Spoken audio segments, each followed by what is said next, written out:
Okay, welcome everybody. It's Humpday Hangout. Unfortunately, we're not live today because guess what? I got a gig. So we recorded this on Tuesday night. And with me, as always, is Steve. So let's say hello to Steve and we can start chatting. Hey, what's going on? What's going on? Well, first and foremost, congratulations on having a gig. I That's know, right? something. I know. That's awesome. It felt weird being in the shop today, prepping and everything. And it's like, I almost forgot how to do this crap. But so did everybody else in the shop. Like everybody was there for the first time in like months. And all this stuff was in different spots too. We were running around looking for gear like crazy because everything was moved around because they consolidated the two warehouses into one. So Yep, that, that sounds familiar, all right. yeah, right. You can Yep, probably relate to that. yep, all too well. I don't know. You know, what my biggest accomplishment was today was finding another light bulb for my light up here, whatever, because it was so shitty last week, whatever. And now it's like, oh, now that I'm actually in the light and it's actually nighttime, I'm like, okay, this is actually pretty bright. So Yeah, yeah. Now your background is brighter than your foreground, but yeah, I know. Jeez, Jesus Christ, I, always a critic, man. I know. But my lighting's not too great right now either. So let me actually turn on another light here. Give me a little more. There, that's better. Well, plus I'm starting to tear down my gear because if you look in the background, I'm already starting to pack up all kinds of stuff, and I'm running on like semi-assembled gear here. Like half the stuff is in boxes already, and That's good, man. yeah, it's You know, I getting mean, there. I know that that's something you haven't done in a long time is move. So I'm sure it can be a little bit scary, but a little bit, Not really scary, just overwhelming. can be. Yeah, and I can say that because I just spent the weekend moving my sister from Bancroft to Cambridge and drove a 24-foot box truck, whatever, all the way there and back, and some other parts in between too. And Nice. oh my god, and it just reminded me of like all the things that we forgot about when we used to do stuff like that on the road, like getting there and realizing, oh, they don't have any load straps, or Yeah. they don't have the hand truck that you ordered. Yeah, stuff that we usually Stuff like take that. for granted, right? Yeah, and so there I am at Home Depot on like at 8:30 in the morning on a Saturday, picking up all this shit, and I'm just so glad that I picked up the trick years ago that you can return anything to Home Depot within 90 days and get your money back. So Yeah, I got something like, I don't know, $300 back today. It was great.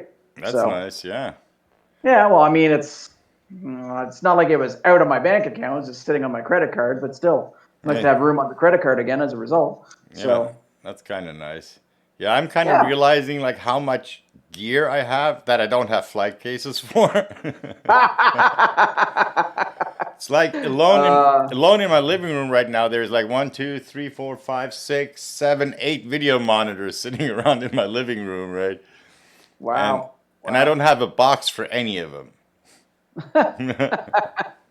Oh my. Plus, I don't have any Yeah. space to pack boxes. It's insane. Like I got my hallway like stacked with boxes already, and I'm literally out of room. I have two more cardboard boxes, and one of them is gonna be all the audio gear that we're using right now in the stream. Because I think next week's stream I'll have to do off of a laptop. So that'll Yeah. be Well, it is what it is. I mean, when you have to transition to doing stuff like that, it's a pain in the ass. That's yeah, that's for sure. Until it's all said and done, and let's face it, if you're not going to get in until, from what we discussed, not until well into November, really, yeah. then you're not going to even have all your stuff unpacked even by the beginning of January, really, No, but realistically speaking, right. Well, but the point So, is on the 15th of November, my internet gets transferred to the new place. oh, okay. Well, So so the person you're moving in with, who we won't name on the show, just because just to be nice and everything, and just in case there's an issue with that, I don't fucking know. But yeah, no, he you didn't actually have. was thinking if he would have done it live, he would have actually called in. But since we're not Oh, live, okay. so Right, I got you. So, didn't he have ample internet service, or what was going on? no, he used to, I think, but I can't Ah, remember okay. what it was. could have been part of the breakup of his relationship with his ex or something like that. I'm not sure what Possibly. the details are, but I think maybe it was in her name or something like that, and something It along the lines. happens. Anyways, it was for me. It was easy enough. I was actually, and I got to give a shout out to Tech Savvy. The customer service there was amazing. Yeah, Like I know that literally, you just moved over to Tech Savvy not all that long yeah, ago. no, and I called them. Like they literally picked up on the first ring, which is like almost unheard of with customer service for internet providers, right? Yeah, no, And absolutely. And I asked the guy, so listen, what's the situation? Here, this is my new address. Can you provide me service? And how long does it take to switch it over? Right? Because I want to avoid being offline for more than a few days, if possible. And he Yeah, of goes, course. well, okay, let me stay on the line for a minute. I'll get back to you. I'm just gonna look this up. 5 minutes later, like puts me on hold. 5 minutes later, he comes back, says, okay, no problem. We can switch it over directly, no interruption. It'll be seamless. You just take your modem over there, plug it in there on the 15th, and you'll be good to go. Damn. Now let's see if it actually turns out that way. You Exactly. I know, mean, if it does, then that's amazing. That's awesome. yeah, I'm getting a slightly lower bandwidth because of just the infrastructure in that area. So for Oh, roughly okay, the the same service price, available. yeah, instead of 75 up, I'm getting 60 up. Right. But that's Right. still or down. I mean, that's still not bad. So I'm okay with that.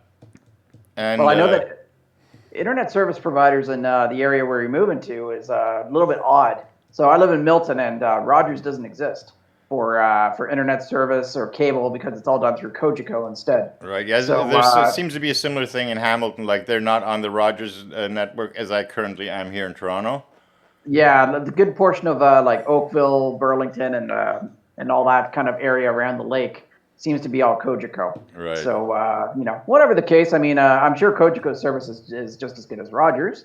Yeah. You know, but yeah, it's just a little bit strange. I'm still on Bell, and it's only because I keep threatening them and they keep lowering my bill. So That's you cool. know, but yeah, I've just had problem after problem with them. I've told them multiple times, please replace your wireless router, and they won't do it. Yeah, I had So Bell a couple of years ago, and too, I had nothing but problems with them as well. yeah, so I mean, like it seems to be okay and everything, and it's just every once in a while I got to reset the router or whatever. But it Yeah. gets to a point where at times where you know, like there's errors backed up in the router and stuff. It's like, well then get me a new router because it's you know we've had the same one here for something like 10 or 11 years. You can't tell me that there is a new hardware out now at this point. Yeah, I was Like, gonna come say on. slightly outdated by that point at that age, right? Well, and the other thing is too is you know, and all companies are guilty of this. They'll call you up and say, "Hey, you want to enter? You know, do you want to update your service and stuff like that?" Yeah, sure. Okay. So, but can you tell me with this model of you know modem and stuff like that that you guys have provided for me that I'll actually get those speeds based on you know what Right. you know the requirements are? And so, oh yeah, I guess you don't really qualify for that. Oh, so you don't want me to spend the extra money as far as to upgrade my service, all because you're too cheap to replace the equipment that you already provided me with. How stupid is that? Yeah, When I could that go is.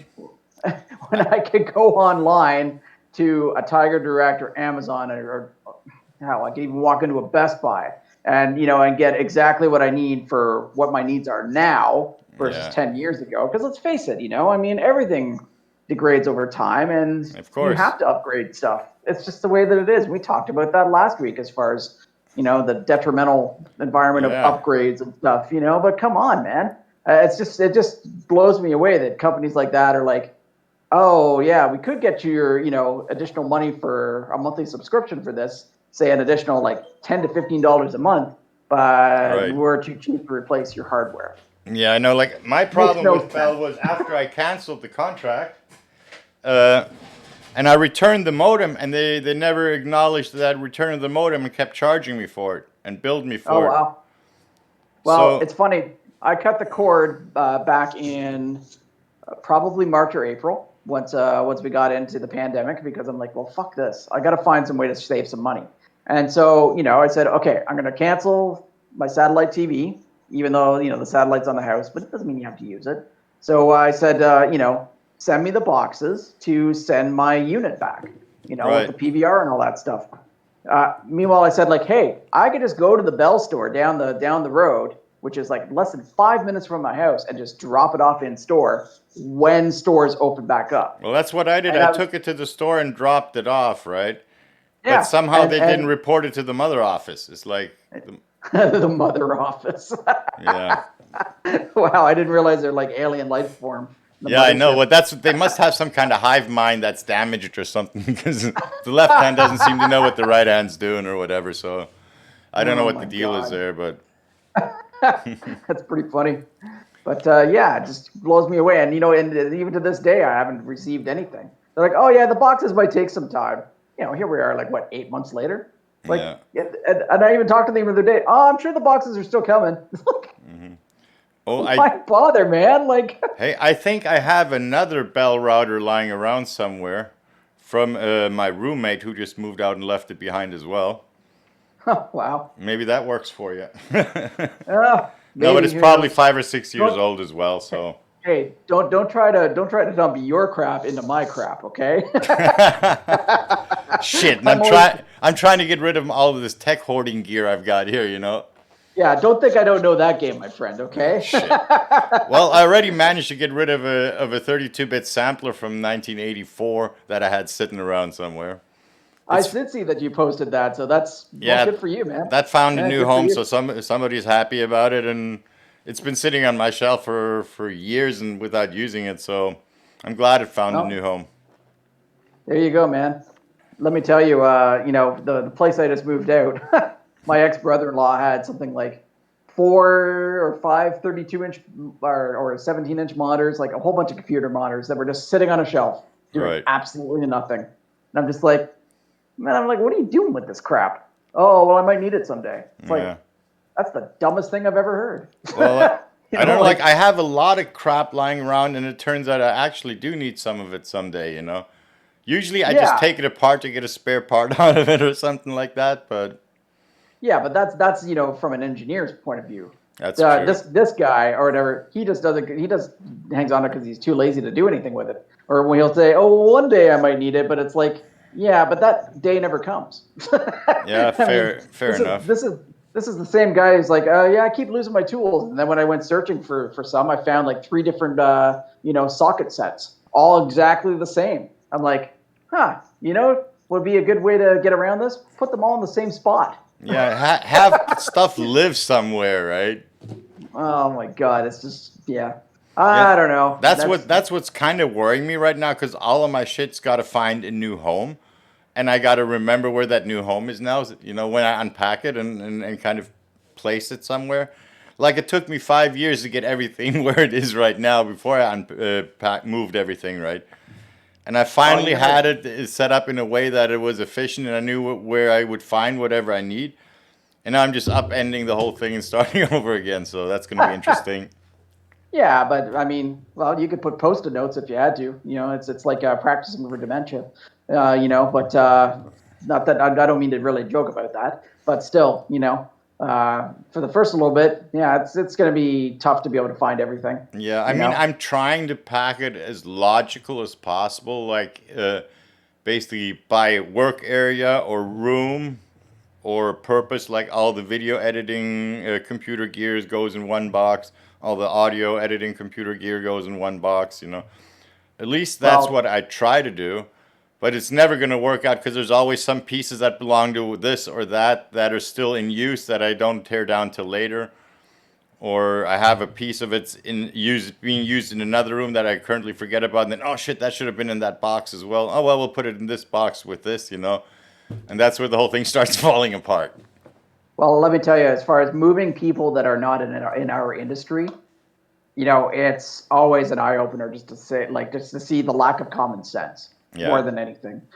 So my sister who we moved, whatever, I said, don't put the labels on the tops of the boxes, right? Because you stack everything. Everybody knows this. That yeah, anybody that's loaded a truck before, right? And they're yeah, like, oh, that's a great idea. And they wrote out like a content sheet and stuff like that for every single one. And now I'm like, okay, are you gonna type that up and put it in your computer so that you can find it when you need to find it when you lose the pages? And they're like, well, we hadn't really thought of that. I'm like, well, I said, for the love of God, could you at least take a picture with your phone? Yeah, You like know, what's the point of that piece of like writing it all down if you're going to lose the paper? it's like come on, man. We are past the days of only pen and paper here. Yeah, To the point where we can find stuff in other places if we need to. I mean, that's the one saving grace of technology. That's for sure. As yeah, far as being able to recover stuff more efficiently now than we ever have. I mean, we all went through the older days of if something crashed on you and it was done for, there was no recovery at all.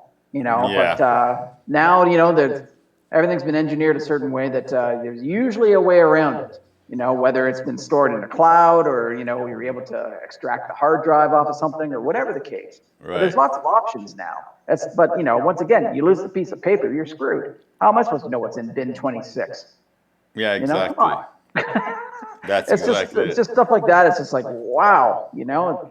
It's, how are we not running the world, Chris? That's Yeah. all I gotta say. How I are we don't not know. running the world? I just know I have about 5 bins that say PC parts on it right now, and I haven't even taken down a single active PC in my place yet. Okay, well maybe this is a bad example then. Yes. Be- Because I mean, I got a box full of just motherboards and PCIe boards from like anything from sound card to different graphics cards from different generations, FireWire cards, USB cards, you name it. Like I just threw out 2 computer cases that I had sitting around here that still had Athlon and Celeron PCs in it that somebody gave me like 5 years ago as a trade because I built a computer for them and they just gave me their old crap. And I pulled like a couple of pieces out that I was able to reuse in their new machine, and the rest of the garbage I basically just kept for whatever. And Yeah. once in a while, I'll build a machine out of that if I need. Oh yeah, you need a cheap PC, not a lot of performance. All you want to do is a little surfing and whatever. Yeah, I can put something together for $200, whatever, with the pieces I have lying around. Just don't expect too much, Yeah, no, that's right? very true.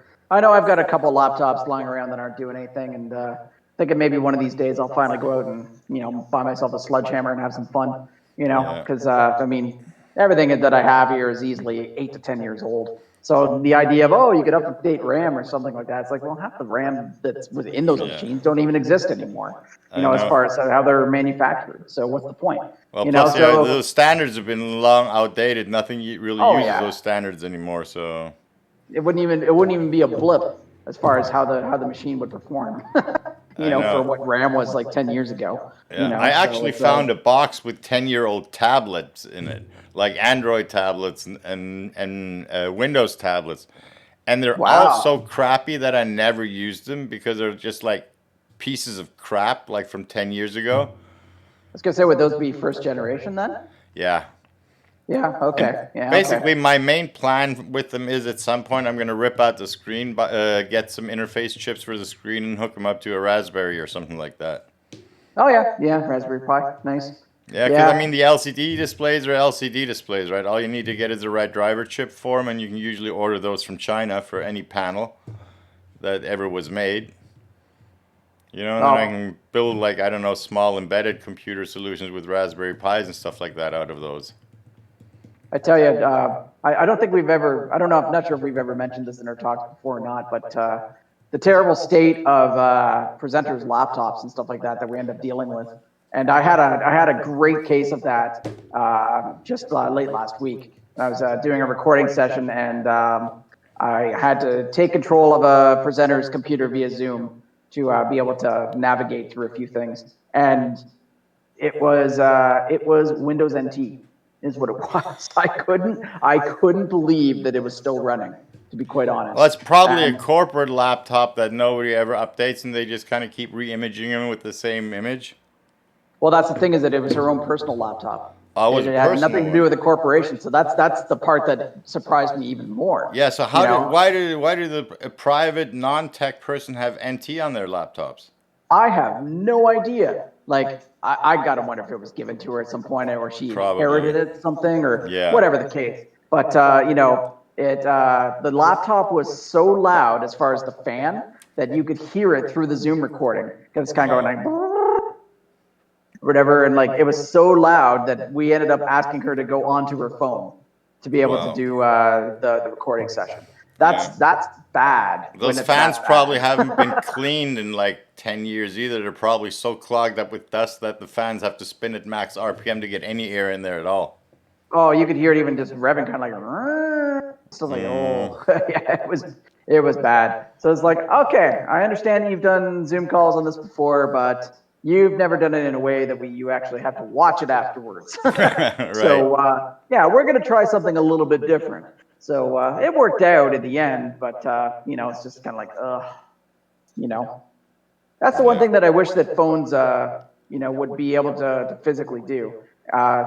When you flip them horizontally, that they would actually provide you with a true 16:9 image if you're using something like Zoom, but you always get slight bars on the sides. Yeah, well, because because most cameras are not really 16:9 in cell phones, of course. right?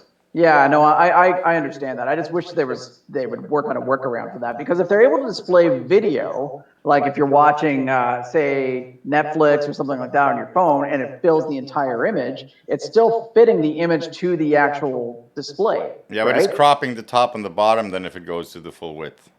I guess. I'd be okay with the crop on the top actually, and the bottom if it meant that it would be full on the sides. Yeah, I mean, unless the phone really has a true 16:9 display, which some phones, to be fair, do have. Yeah. But True. I don't know. It would be nice though, if an application like that could somehow, find and know what hardware you're using for that, as far as what the limitations are of the camera, to be able to give you the best image possible. Maybe it already is, and maybe I'm just bitching for no reason. I don't know. Or maybe it's just like with certain models of phones that affect how it happens or not. Like, because I haven't really noticed it much, but I haven't really been looking for it either. So it's just one of those things, because the particular thing that I was recording, it was a panel session.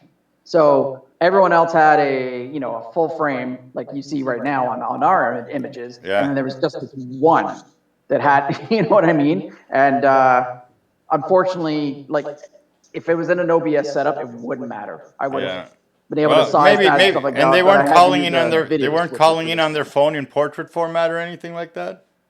Sorry, say that again. So they weren't calling in on a phone with portrait format, because then you'll get exactly that. If somebody logs into Zoom with a phone and holds it in portrait, you'll just get a center strip with 2 black bars on the side, right? Yeah, I know. So I asked them to turn their phone so it would widen the image. Yeah. Right, as far as what it showed, but they still had bars on the sides, just not nearly as large as what you would get if it was held portrait. It was maybe the camera is not. Yeah, maybe the backwards facing camera is not 16:9. Who only knows? I mean, that is possible if you think about it. In the phone, the facing camera. Yeah. Most people use a phone in portrait format when they're filming themselves. You know what I mean? Yeah, no, I understand what you mean. I think it's conceivable that camera is just not 16:9, but only the backside one, Yeah, maybe it's more of a realistic expectation that the software would detect what signal is coming in and then can format to that instead. That's true. But then you'd have every frame on your multi-gallery view in Zoom in a different size. That would kind of make it hard for the software to line them up as well. No, understood, because, I mean, let's face it, you get 16:9, you get 16:10, whatever the case, you'll get all sorts of things. And especially if they're actually presenting PowerPoint, it could still be in 4:3. I still see that every once in a while. It's shocking and still, disappointing, but, just some people don't change. It's just, oh, well, I've always done it this way, and so I'll continue. Plus, there's some people that are actually oblivious to the existence of such a thing as aspect ratios. They don't even realize the difference. But you know what? I'm okay with that. If, say, it's someone like a doctor or, a surgeon or something, like basically someone that, that brain power is reserved for a higher, reason. Yeah, for something else, basically. They're not. I'm okay with that. Yeah, they're not techno guys, right? They're, like you said, whatever else experts, right? Not necessarily technical experts. And that's fair, I mean, not everybody's a geek, right? So. Well, exactly. And I mean, I think that's something that actually guys in our position sometimes forget. is that It's true. the people that we deal with, they only present maybe once or twice a year at Yeah. best. And so it's understandable when people are nervous and don't know what to do with stuff and just need a It's lot of true. hand holding and stuff like that. I actually kind of enjoy that part of the job, to be quite honest. Sometimes it depends, because you also sometimes get these clients that spend their entire year just preparing this one event, right? And super micromanage every aspect of the event. That's very true. And Yeah, then they that can don't be true. realize that we do 200 of them in a normal year, at least, And for us, it's just another day at the office. And we know pretty damn well what we're doing. And then they Yeah, come in and yeah. try to micromanage every aspect of it, and you're going like, dude, I got you. Just give me your presentation, and we're good. I got this, right? It's just as bad as being an audio guy and having someone say, "Oh, well, I DJ on the weekends," and so obviously they're going to have an opinion about the audio that's happening in the room. Everybody's an audio guy. Well, To but I mean, that's a given. Yeah, That's I something. know. doesn't mean I don't like it though. No, and I'm I mean, sure it's fun. there is a justification. Like it, we do need people like DJs and wedding DJs and all that. No doubt, and That they have their I'm not field of saying that. expertise. Like I'm not gonna, argue albums or whatever with a DJ. They probably know them a lot better than me. You know what I mean? Yeah. So they have their field of expertise. It just happens not to be the same as ours, even though there's an overlap in responsibilities to some extent. I'm just talking about the respect. So don't pretend to be a DJ when you're an audio guy, and vice versa, right? Yeah. But the problem is, sometimes it's again that I'll call it dangerous half knowledge. Yep. You know enough to understand some of what the other person is doing, but not Not enough all to of it. realize how minuscule that bit is compared to all there is to know. Yeah, exactly. And that's once again kind of getting back to just keeping our feet on the ground. Yeah. As far as what we do with people in the industry and such, as far as on the client side, because that's the thing is that it's a very dangerous game as well to talk in a manner that talks down to somebody. And then if you run into somebody that's savvy enough, they'll be like, "Don't you try to bullshit me." you know it doesn't, it's not something that you want to experience more than once, Well, I is mean, you never the way want I to would put it. bullshit a client, anyways. Like if you think the client doesn't know what you're talking about, and then you kind of start getting condescending or snippy, that always backfires. That's never a good idea. Yeah, no, Usually, very, I very true. try to make the client feel like he does know something, and I'm just complementing his knowledge with a few things that are specific to the way we're doing it. Yeah, I'm yeah, not saying you don't know this. I'm saying, well, I'll fill in how we do it in this scenario. So you can compare it to the way you're used to doing it or whatever. Like I don't tell them you don't know how to do this. I'll tell them basically, well, we might be doing this a little bit different. yeah, And exactly. here's the differences between our procedures and what you may have encountered in the past or the way you may be used to doing it. Yeah, no, that's very true. So, hey, one thing I wanted to bring up, and I know that this applies to yourself, and I was hoping to get some feedback from you. So, as a lot of people already know, obviously, if you're on the CERB program for losing your job because of COVID and everything like that, everything has been transferred over now to basically a new program. It's called CRB, I believe, right? Yeah. So, I take it you've transferred over and everything No, like I'm that. still on CEWS as it's called, Okay, all right. which is So basically I I still get paid through my employer a certain percentage of my last pre-COVID wage. okay, all right. Financially, it ends up being roughly the same as CERB was.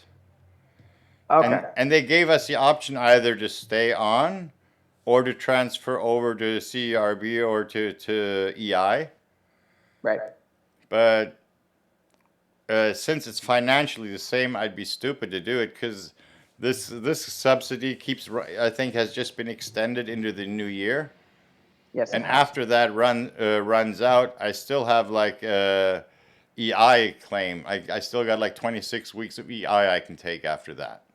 Yeah, yeah. I know that. Like, I transferred air to Serb into EI. Is basically Yeah, I how think it pretty turns much didn't out. that happen automatically for most people? Well, I mean, there's still the filing system that you have to do as far as saying what hours you've worked if you have worked, Right. Those and so every on and two so week forth through the reporting Government thing. of Canada website. Right. So, and I tried to get on today just to kind of update them as far as what I've been doing in the last little while. Returning back to some of my work and stuff, and couldn't get through, so it wouldn't connect me through for whatever reason. Maybe So, overloaded. but I know that I've seen a lot of complaints on Facebook about not being able to get through at certain times. But I'd still have to say that overall, that the system, from what I've seen and what I've experienced, has been pretty rock solid for a lot of Canadians that have really required the help. Yeah, I've honestly heard surprisingly few complaints about the system. I mean, obviously there is here and there somebody who kind of has an unfortunate circumstance where things get delayed or something goes wrong or whatever. Of course, But in yeah. general, I gotta say it's primarily really positive feedback from everybody that I've been talking to. Yeah, no, I think it's been pretty positive feedback too. And one thing that we didn't really touch on much last time was everything that's been happening south of the border, and the thing that is very disturbing that it's really really hard to know too, with the way that things are presented through media websites and stuff like that. That's why personally I try to get my news from like BBC because they're a little bit more objective in North Yeah. American news. They're just not very objective in their own news, and I think Yeah, no. that's a pretty easy pitfall Yeah, to like I usually prefer international news as well over like American news. Because like I usually watch a lot of like German news or English news, like like I said, BBC or some of the German yeah. ones. Because I find they have enough distance to be neutral, and they don't have any actual skin in the game.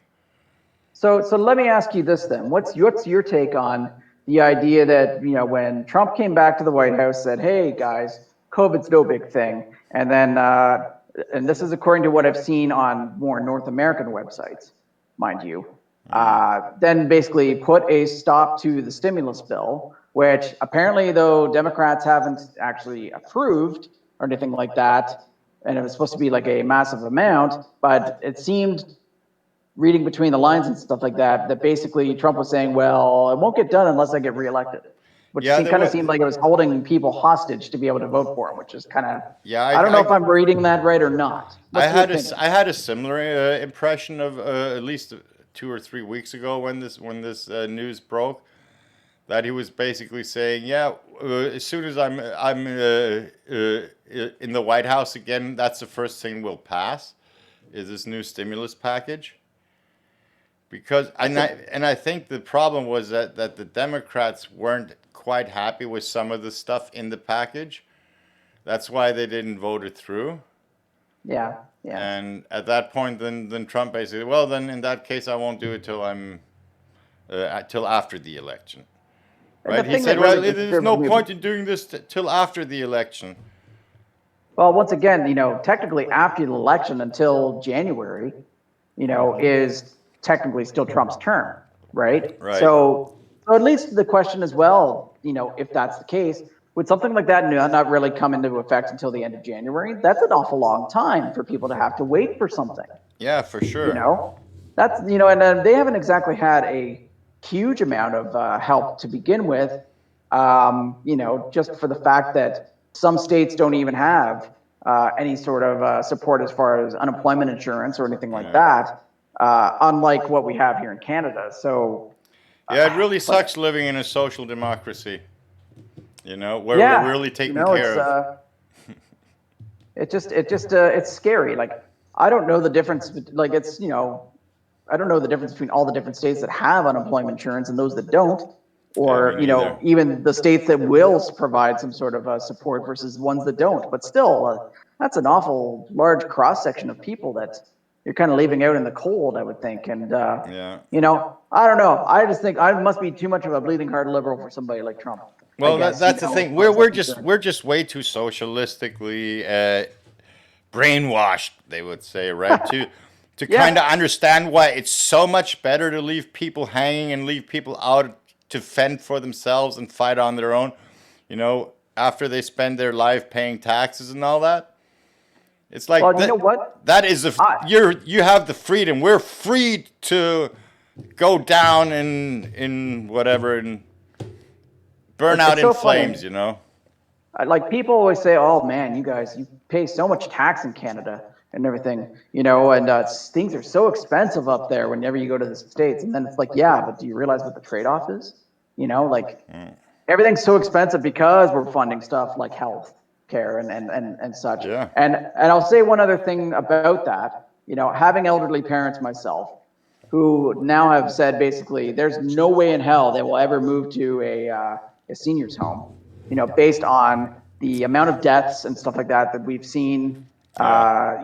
And hey, I completely understand that. I really do. But you know what? And this is probably something that a lot of people would not agree with me on, but I would be willing to pay higher taxes as an average Canadian citizen if it meant that it was regulated by the government as far as every single senior citizens nursing home or retirement home in a fashion that everyone had to live up to a certain code as far as how it's operated Yeah. and code of conduct and everything else. Because the other thing that I think that does not get much play as Yeah, like well I as a was lot of actually these facilities is elder abuse. I was actually frankly surprised that there is no real federal regulations, that kind of specify that kind of stuff. Well, it's very weird that that's the one thing that's really privatized in Canada. Yeah. And it seems so strange. And like you would think now would be the time, if any time, for change on this, because the baby boomers are entering into this age where they are going to need to be going into these homes if they aren't already. Right. So, now, I mean, they still have a few years left, Yeah. Well, good thing obviously. I'm a Gen X. That gives me a few extra years too. Yeah, exactly. But still, like, there's gonna that's gonna be a massive growth industry for the next little while. And unfortunately, and not to take things to a morbid level, so is the funeral industry. Yeah. It's just basic math as far as the numbers, as far as the percentage of the population at certain ages. Well, yeah, I mean But that's just like when you got a baby boom, then you'll need a lot of like half wives and what nurses and stuff like that. So yep, obviously that's just a result. It's a supply and demand kind of scenario, right? At the end of the day.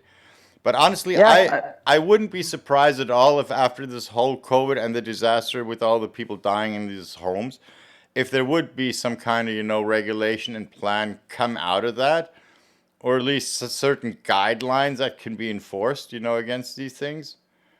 And I, and it's funny because there has been talk that, oh well, some of these homes are already regulated by the government. Well, right. I don't know if that's federally or provincially, but that being said, it would be great if no matter where you were in the country, it was more uniform across the board.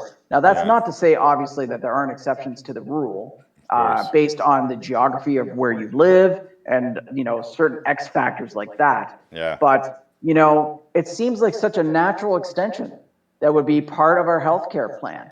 And you look at other countries that have socialized medicine just much like we do, and they do have that already kind of, Yeah. covered as far as that's concerned.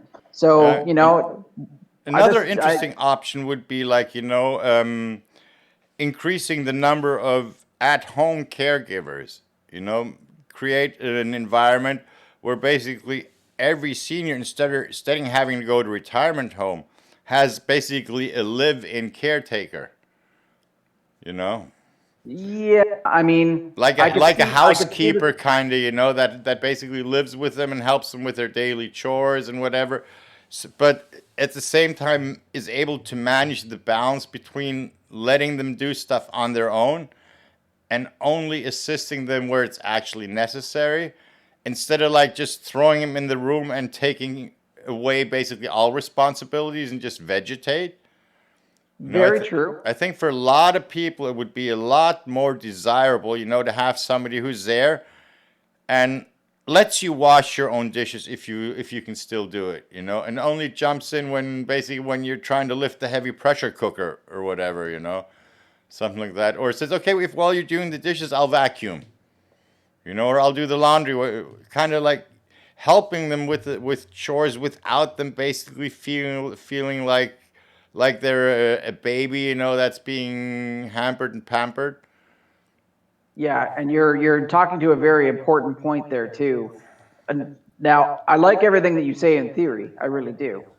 Yeah. But the toughest part is exactly what you just touched on, and that is the issue of pride. And that is something that is very, very hard as people grow older. And I don't think we're any exception to that rule. That you don't want to admit that you can't do certain No, things. but that's You why you know, basically give them a housekeeper. Like a I hundred years ago was totally normal for any single person living to have a housekeeper. You know, 100 years ago, every basically well-off male that lived on his own had a housekeeper. You know, and re- once again, and I'm good with that. But I yeah, think you would still find that some people would resent for sure. the Yeah, for sure. you But know they would resent it even more if they were thrown in a retirement home. So Oh, I'm not saying that at yeah, so all. this Yeah, way you know you what? could It's a tricky basically game. It's a tricky you game. could be a lot more subtle and a lot more differentiated with the amount of care and assistance somebody needs. Somebody might be good enough that they're fine if you stop by once or twice a day just to check if they need you to take out the garbage, for example. Well, I or think in or do a shopping run because they have arthritis maybe and don't do the stairs well anymore, but they're fine with everything else. They can run their entire house. They just have a hard time climbing up the stairs with 3 bags of groceries. no, So then understood. you have your caregiver who stops by every second day and brings them their groceries. It would be nice to see that if something like that were to be put into play, how it would be executed as far as rolling it out to the public. But I think another thing that would be really, really we'd have to be really, really careful of is trying to find a way that, and I think some seniors do feel this in talking with my own parents and other people of the same age, they're in their 80s. There's a sense of shame, about not being able to do certain things Of and stuff like course. that. And it does come back to the pride issue. But, Yeah. when you roll out something like that as a public service, it needs to be looked upon as where we're here to help, not here to judge. That's You what I know, mean. and So basically you say, hey, you know what? You've worked all your life. You deserve your own butler. Kind of sell it under that aspect. Said, hey, you're at retirement age now. You shouldn't have to work to mop your floors and vacuum. You deserve to enjoy your retirement, and the government will give you a butler. To that can do anything you don't want to do. Don't tell them they'll do anything you can't do. It's just tell them they'll do stuff you don't want to do anymore. You know?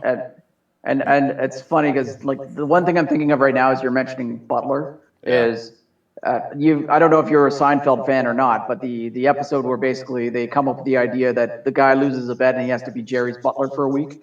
Like I don't remember that so. episode, but I can imagine. I can picture the scene. But Yes, like exactly. to give somebody a butler or a valet is a lot better than giving them a healthcare worker.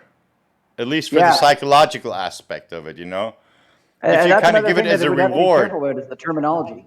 Yeah, exactly. It's For it's people in that position. psychological. It's not like you're sick. You need somebody to take care of you. It's no. You've worked all your life. You deserve to have a valet.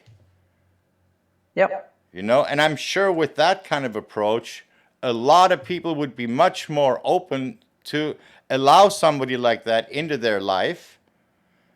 And that person, once they've got that trust and they have that then they can, if they're properly trained, they can assess how much care does this person actually need. Maybe all it takes is to sit down with them and watch TV and talk about the football game. So they have some company, some interaction, some mental stimulation. Somebody to interact with, somebody to play gin rummy with, or whatever. Sometimes that's What's all it needs. So then, what would your thoughts be on, like, say, that worker reporting back to the family in some fashion as far as how the individual is doing? Well, that's a double-edged sword, right? It really is. I Yeah. mean, obviously there's a point to be made if there's valid medical concerns.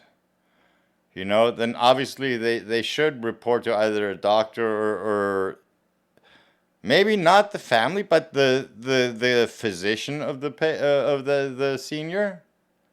To kind of not, because it's still a privacy thing, right? It's a doctor-patient confidentiality. Even if it's your kids you're talking about, they still don't have the right to know, unless you're dying or you're out of it.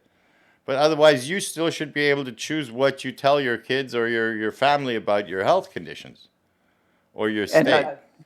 yeah, children interference could definitely play a big role That's what I mean. So I as think, the problem solving for something like this. yeah, so I think something like that should primarily, be limited to like actual medical conditions that you can kind of talk to their doctor. They can call up the doctor and say, "Hey, listen, I've noticed, Mrs. So and so has not been whatever, taking her medicine properly, and the sores on her legs are coming back, or whatever the case may be." Yeah, Or her exactly. arthritis is getting much worse. I think she's not taking her pills, or the pills aren't working anymore. I think you probably need to readjust her medical regimen or whatever, right? Well, I just think about everybody in our industry, and like think about it just for a second. How many people do you know that are say techs or in management, as far as like say production managers or TDs or anything like that you think actually have a retirement plan where they can really retire? What's I a think there's retirement some. plan? Like really? Ooh, what happened? Ooh, he just dropped out. His internet just broke off. Well, in this case, then I'll keep talking till he comes back. Like, interesting. He must have scared somebody off with that retirement plan question because, yeah, I don't have a retirement plan. I don't know anybody who does in this industry. So, Hey, you yeah, there you're again? back. Yeah, your video's still off, but Okay, well, hang on, I can fix that. yep. That was odd. I didn't lose internet connection, but I got kicked off. Yeah, you're suddenly just gone for some weird reason. I don't know. I checked my internet and everything was working, so it just seemed like Discord kind of crashed. But then it booted back up without me even relaunching it. I didn't have Yeah, time to. maybe there was just a short glitch in the net enough for it to lose sync or whatever. Who I don't knows? know. You're the Yeah. engineer, not me. Yeah, I don't have enough data to make an assessment here. And I'm too smart to kind of make judgment calls based on assumptions. I'll leave that to conspiracy theorists and amateurs. Yeah, where's QAnon when you need them, right? Oh, I'm sure there's somewhere, but I can't think of a Oh, situation where I would need them. oh, yes, yes. My But then who goodness. knows? I might suddenly develop an appetite for toddler flesh on a pizza or something like that, and then I might have to go to a QAnon website and find out where I can order that pizza. Oh my God. Please stop. Yeah, right. Oh my God, please No, stop. like I, Like I, that's li- I that's literally pretty have a funny. thing with conspiracy theories. Like that is one of my pet peeves, and like I don't have any problem with somebody who wants to believe something stupid, like the Earth is flat or whatever. It's like everybody has the right to be stupid, but don't go try to convince me,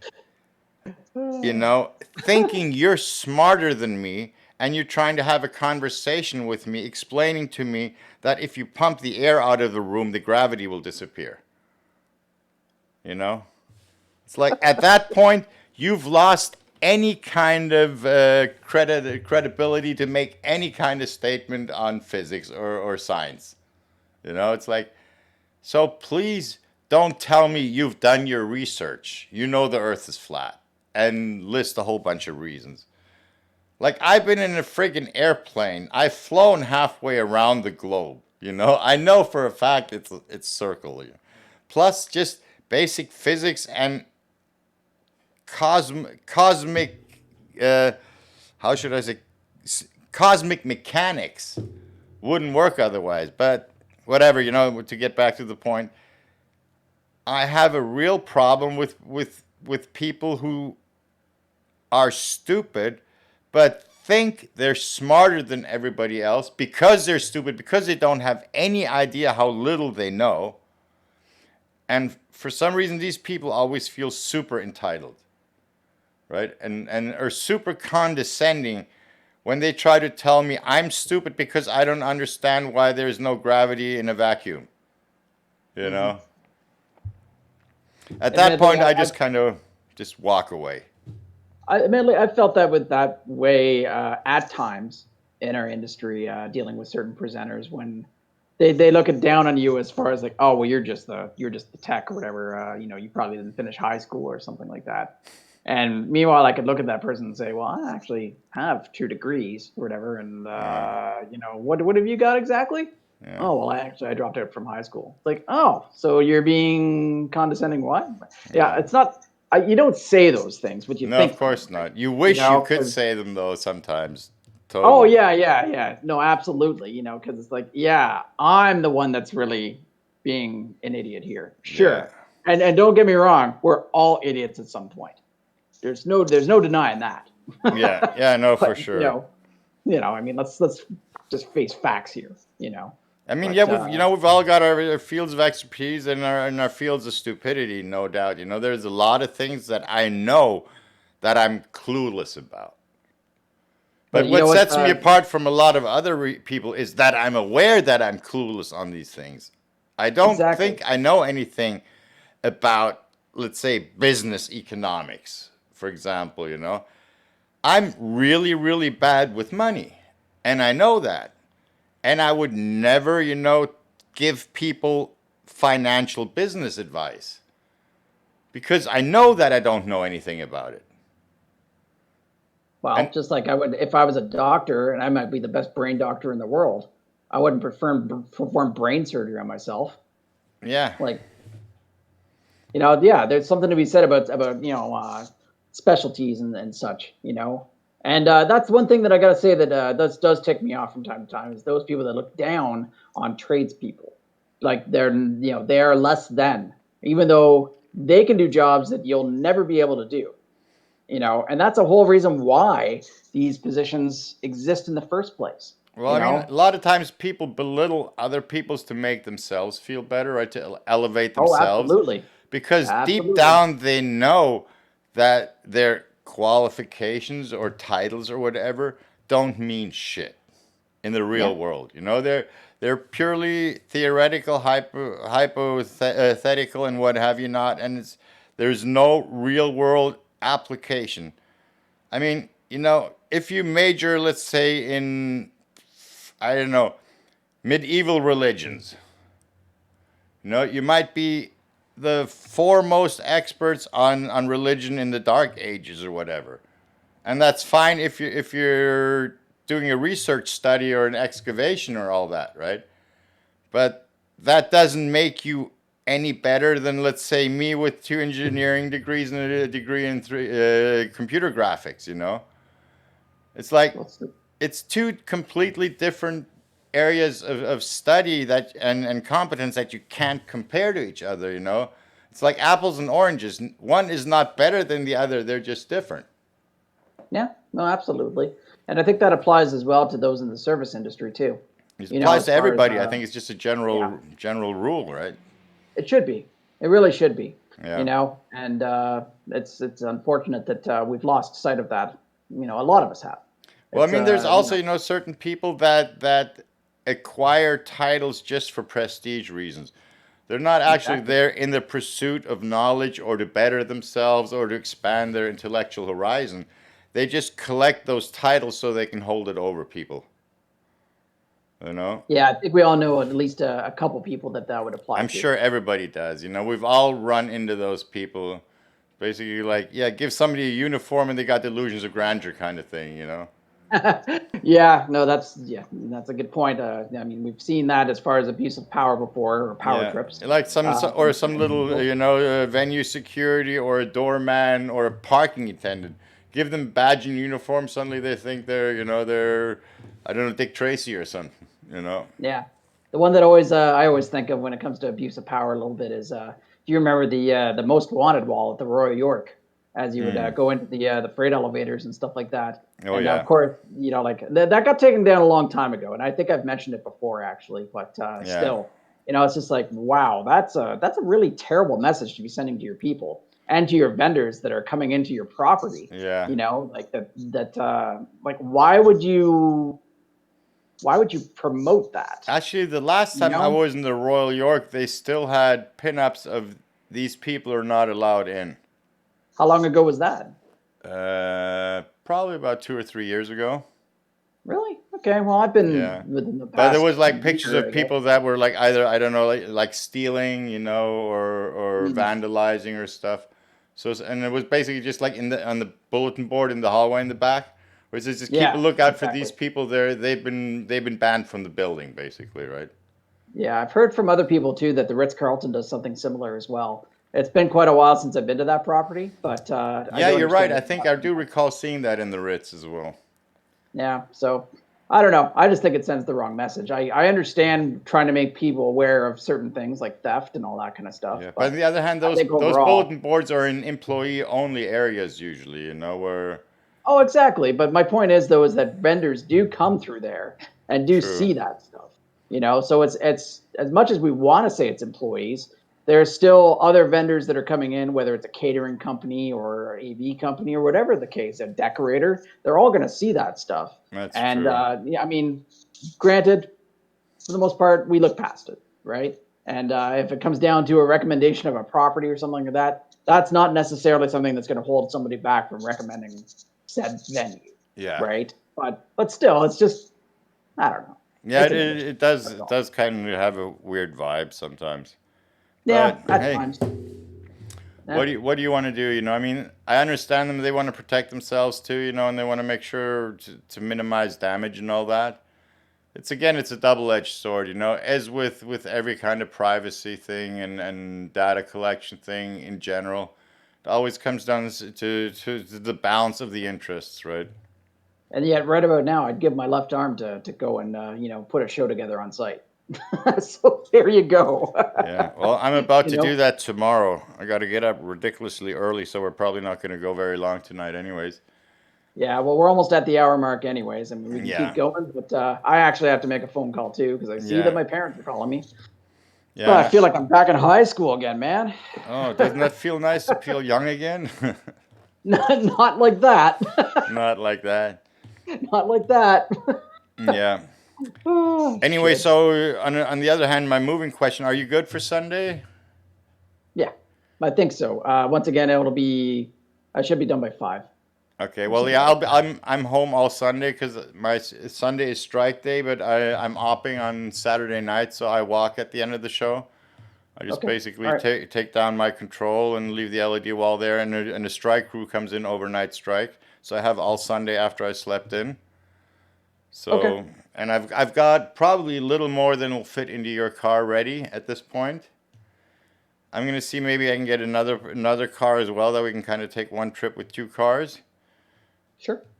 And then I'm planning like I was telling you earlier to spend like Monday, Tuesday up there so we can kind of get some lumber. We want to build some desks for my computers and stuff because we have Gotcha. to fit them in there and build a separating wall and stuff. So we want to do that Monday, Tuesday. And I was thinking of heading back Wednesday, probably with the train or something like that. Gotcha. And leaving the dog there and all Leaving the that. dog there again. That way I can pack basically on a Thursday, Friday, and have like another carload ready for the weekend Yep. to see whenever you or somebody else is available to Yeah. take Like I another. said, I just don't know my schedule that far in advance Yeah, as far as the way that these ones go. It's hard to know because if I of look in course. internally in our system, it doesn't exactly say sold. You know what I mean? So it's something that it kind of just changes day by day, so to Yeah. speak. Well, and So luckily that's why I gave myself enough time with the move to be flexible. For yeah, exactly. and So yeah, I know that because once Adam's because I think I got another like let's say two carloads worth of smaller stuff, and then I can probably start packing stuff for a van like furniture and larger pieces. yeah, And yeah. I'll have enough space here to actually pack up enough boxes to get a van full because I just don't have enough space to get that much stuff packed. No, that's understandable. But So I mean, like I was talking with Adam the other day, and you know, he seems to think that the majority of your big stuff he can probably get into his truck. It's just a matter of how many trips end up being done back and forth to Hamilton as far as yeah, you know, coming up to that time. yeah. And if it ends up that you know, it's going to be kind of screwed up as far as that's concerned, he was saying that he'd be willing to reduce rent or whatever to contribute to a U-Haul or something like that. Well, we can So, figure you something know, out. I can probably ask around. Maybe somebody's got a van we can borrow too. Because there's some stuff that I think we can't do in a pickup truck just because it's too tall. Like I got a mm, 6 foot rack here that I can't lay down on the side. It's got to remain upright. okay. Yep, So yep. stuff like that, right? But yeah, if you put that into a minivan and remove the seat or Yeah, something like exactly. Yeah, like a that would work minivan or a pretty large well. SUV or something like that, would work. Yeah, no, that's true. Okay, well, I mean, But you know what your challenging pieces are, yeah, so exactly. you know, I guess just keep emptying out as you can, and those challenging pieces will probably be the last Yep. bit of the puzzle, right? Yep. Okay, well So then let's call that because I'm getting a phone call as well, as you can hear. yeah, okay, all right. Well, I'll talk to you later then. All right. Yep, let's talk to you. I'll talk to you tomorrow. Have a good one. You And too, man. See you everybody later. else, subscribe, like, and share. Have a good one. Yeah. See you later.